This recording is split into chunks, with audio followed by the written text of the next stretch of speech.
The Sustainable Development Goals are a collection of 17 goals, and they're like stepping stones for our environment to being sustainable. They each tackle a specific topic. Like SDG number 1 tackles no poverty, number 2 tackles zero hunger, number 3 tackles good health and well-being, and number 4 tackles quality education. So for me, these 4 that I just mentioned are the primary SDG goals because they're really important and significant, like the main requirements of our world right now.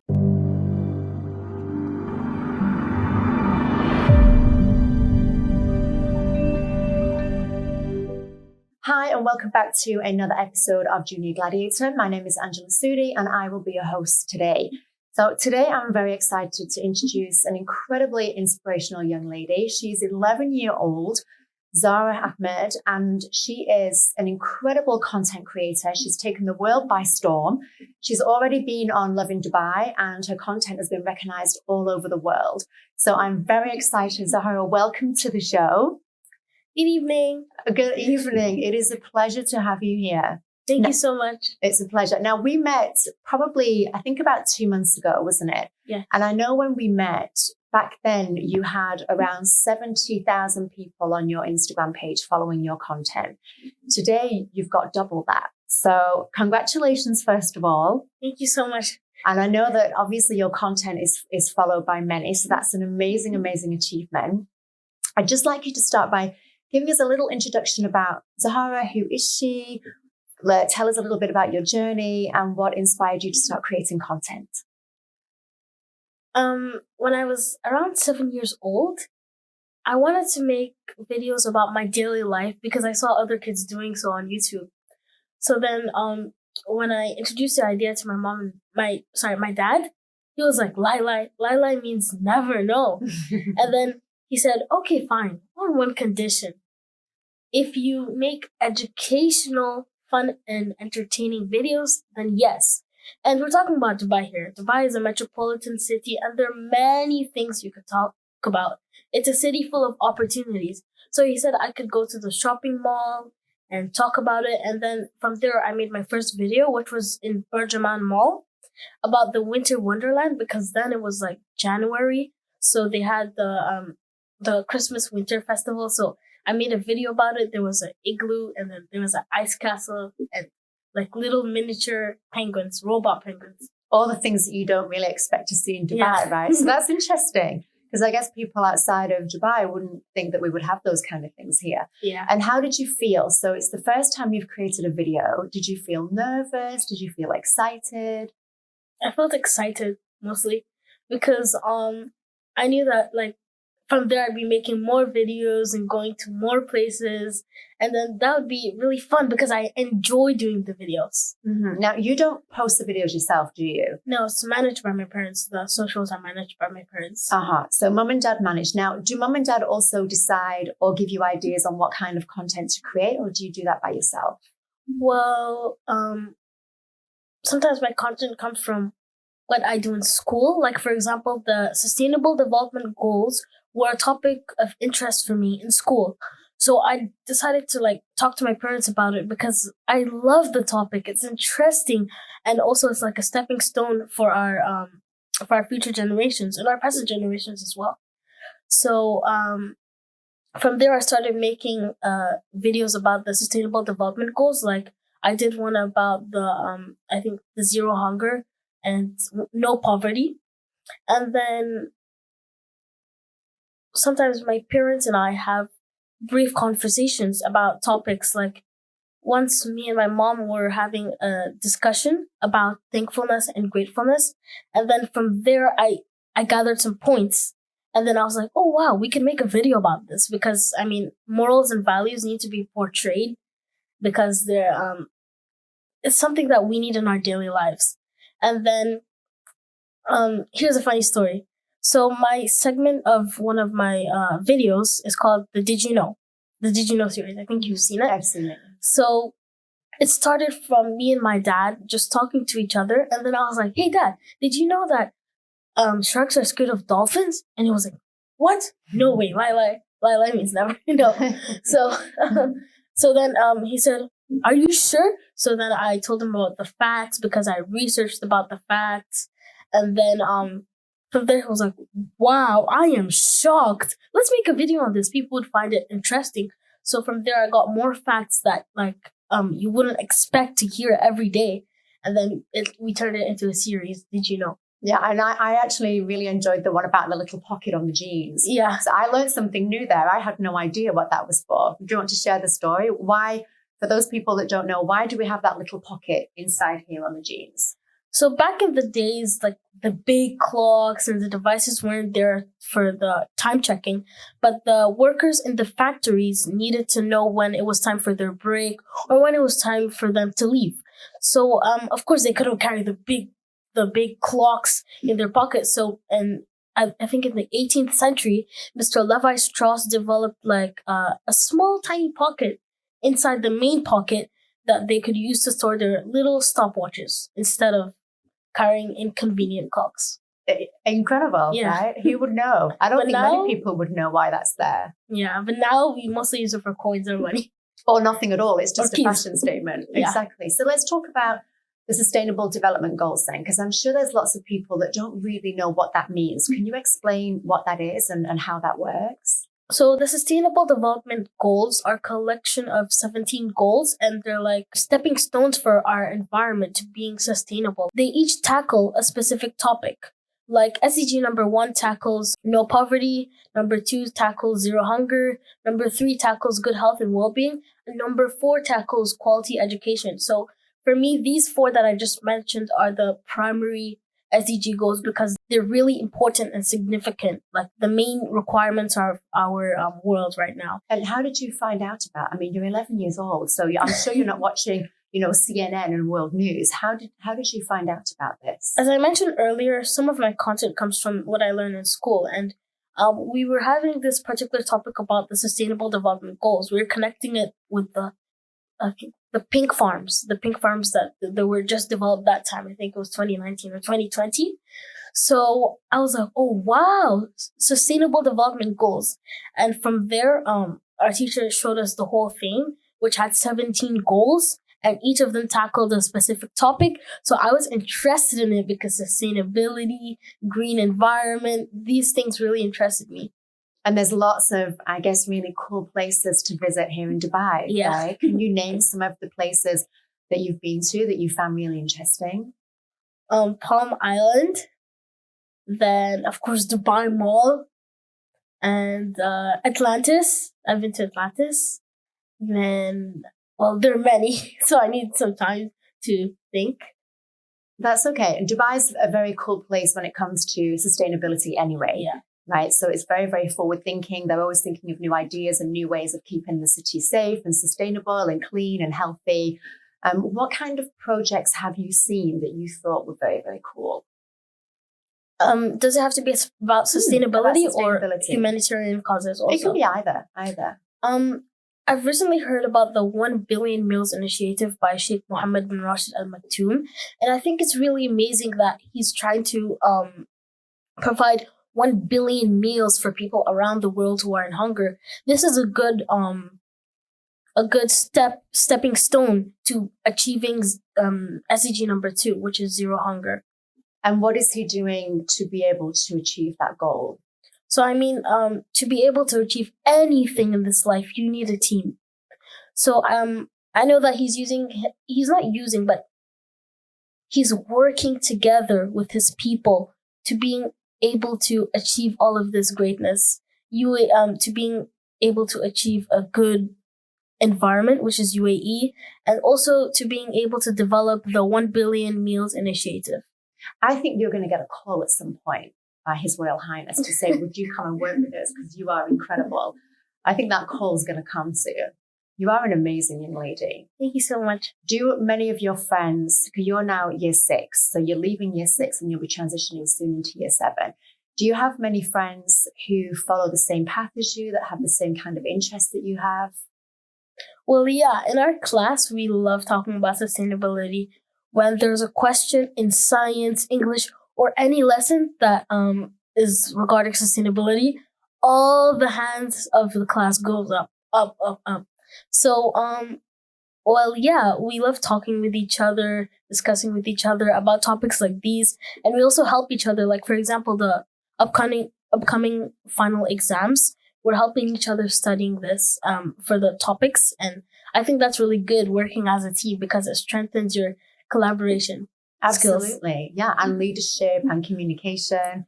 Incredible. Now, I know you also have another project. So aside from this, you also have your book club that you like to run. So tell us a little bit about that. So my book reading club is going to be where my friends and I from all around the world will come together to read and discuss our understanding on books. And aside from reading books, we're going to be having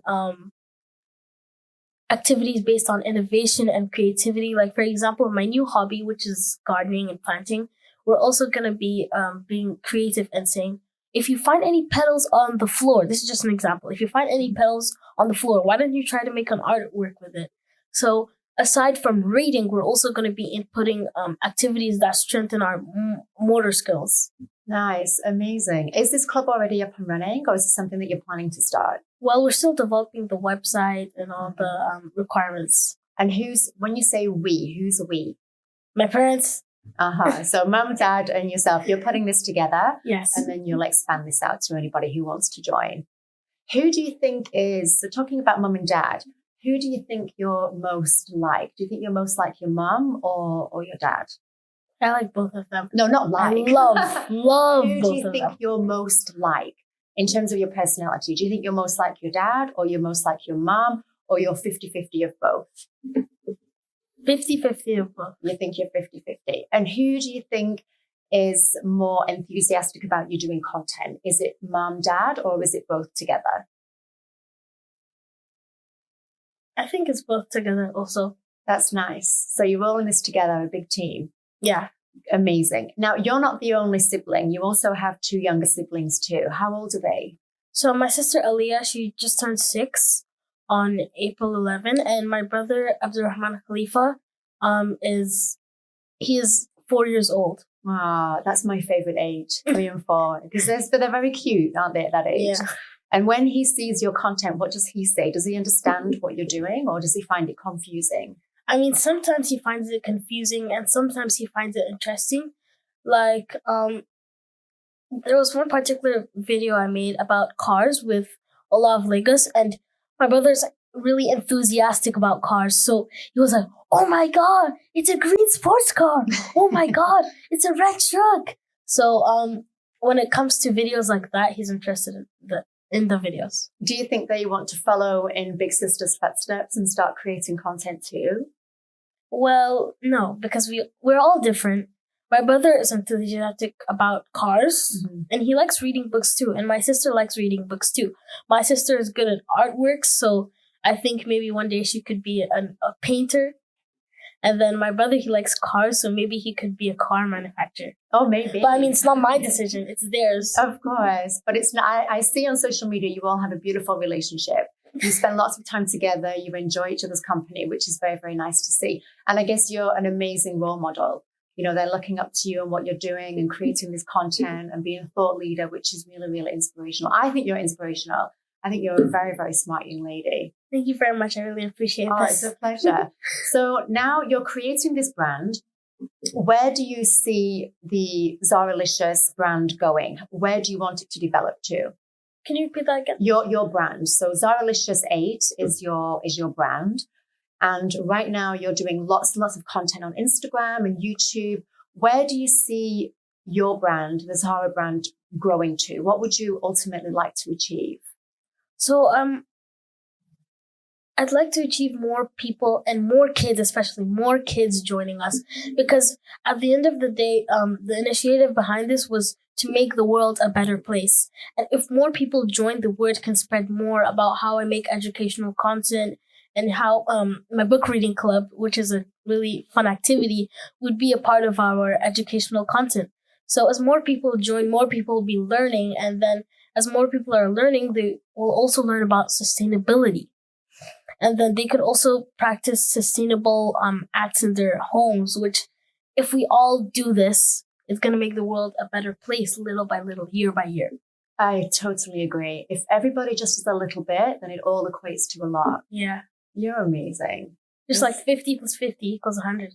Very good.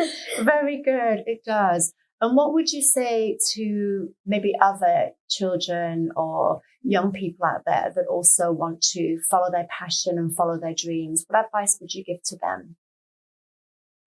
Don't be held back. Don't be held back by anything, because if you are determined and committed to doing something, then you should go for it. Because just like I didn't imagine that I would be here like this today. Another point is you have to listen to your parents. Because absolutely, I'm going to second that one. Listen to your parents, everybody. Because even if your parents say no to something, they're doing it for your own good. Just like, for example, you want this big giant wrapper of candy that you found at the store. Like, oh my God, Mom, I want to get this.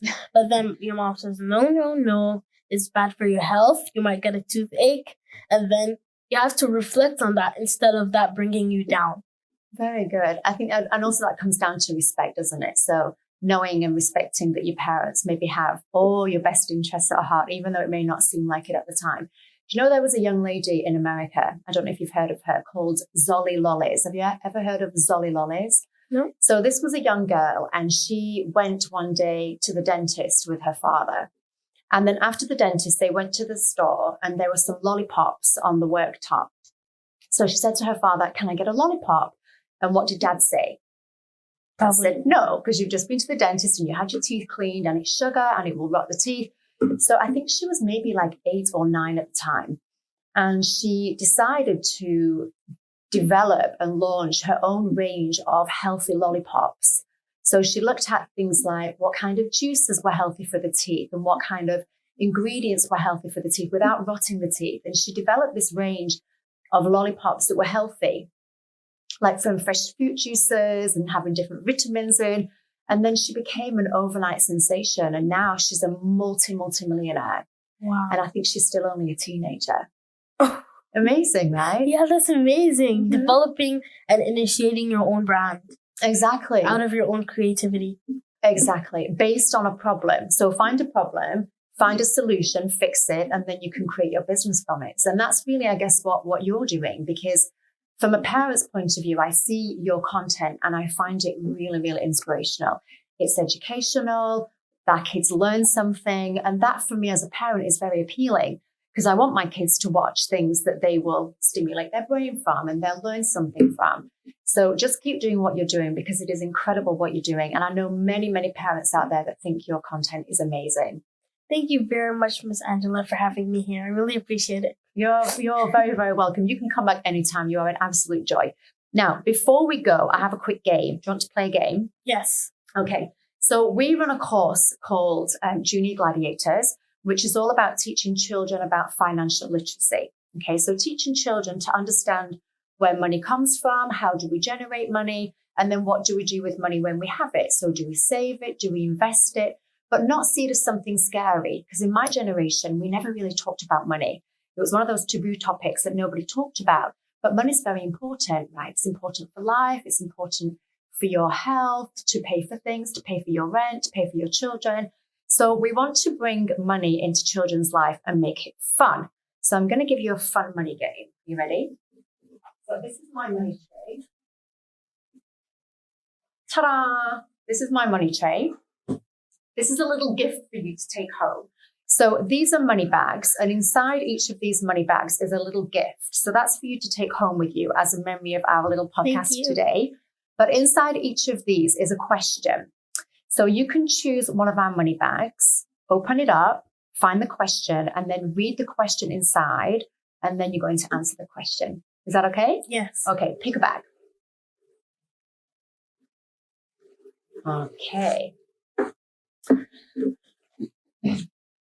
Okay, what does it say?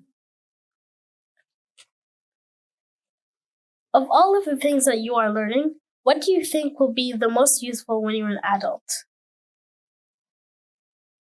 I need some time to think about this. You can take some time to think. That's a big question.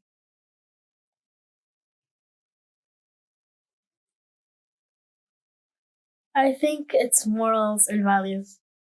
Beautiful. Why because is that? As you grow up, you might you might find yourself in a bigger society than you were when you were a little kid. You might find more connections, and with more connections, you need to know morals and values and how to respect people. And morals and values is that. And where do you think morals and values come from? How do people learn those? So mostly from your parents. You can ask your parents a question or two about, what are morals and values? How do they help us? Or maybe even your culture, because we know that culture preserves the morals and the values. Sorry if I'm pronouncing the word, like the letters, a little bit. Because you have been amazing. You don't have anything to apologize. By the way, Zahra has a wobbly tooth, so we've done very well to get so far without that falling out, haven't we? Okay, give me, talking about values then, what would be your top maybe 2 or 3 values that you've learned from your parents?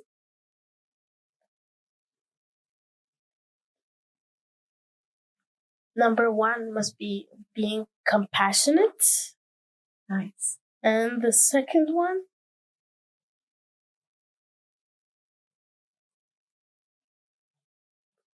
Being respectful. Beautiful. Being compassionate for who? For others? For yourself? Everybody? I mean, first you have to be able to be compassionate to others. You have to understand the topic of being compassionate for yourself as well. Because before you do something for others, you have to do the same for yourself. You have to feel it. So, if you're being compassionate to yourself, it could be you're helping yourself with a passion. And when you're helping yourself with a passion, it could be something that would have a positive effect on you later. Like, for example, reading books that give you knowledge is good for you and it drives your passion. So then when you encourage others to read books, then you're connecting them with what you think could benefit you. That's a very beautiful answer. Now, about compassion, do you think when we talk about compassion for ourselves, do you think most people are compassionate towards themselves, or do you think that most people can be a little bit mean towards themselves? Well, I mean, you can never know what's going on in a person's mind, and you can identify that from their actions, but not always. But if you see that someone is kind of like self-doubting, then you should come up to the person and try and give them a positive view about themselves. Like, oh, wow, I love your shirt today. Oh, wow, your hair looks amazing today. You look amazing today. Oh, wow, you're so clever. You could answer this question. I mean, complimenting them. Beautiful. You're a very, very, very wise young lady. I think what we need to do is take you and we need to clone you into a million of you. And then we can spread you all over the world and you can just spread your wonderfulness in all different continents everywhere. How about that? Would you allow us to clone you? No, I want different nationalities. If we're all different, we can learn one thing or two from another. Like if there's something that we lack, like for example, we don't know much about our culture. If there's another person from another nationality or even our nationality, we can learn from them because we're different. And when we're different, we have different knowledge. One of us might not have knowledge on this. One of us might have knowledge on that. So that's why we need each other. So we can't clone you then. That's a no. Zahra, you're amazing. You really are an incredible young lady. Thank you so much for joining us today. I cannot wait to see your brand grow and grow, to see lots of more people be touched by your education and your inspiration and just keep doing what you're doing because you really are an incredible young lady. Thank you very much, Miss Angela, for having me here today. It's really a pleasure. Thank you. Thank you very much, everybody, for tuning into this episode. It's really been my pleasure to have Zahra here with us today. Join us for the next episode and we'll see you very soon.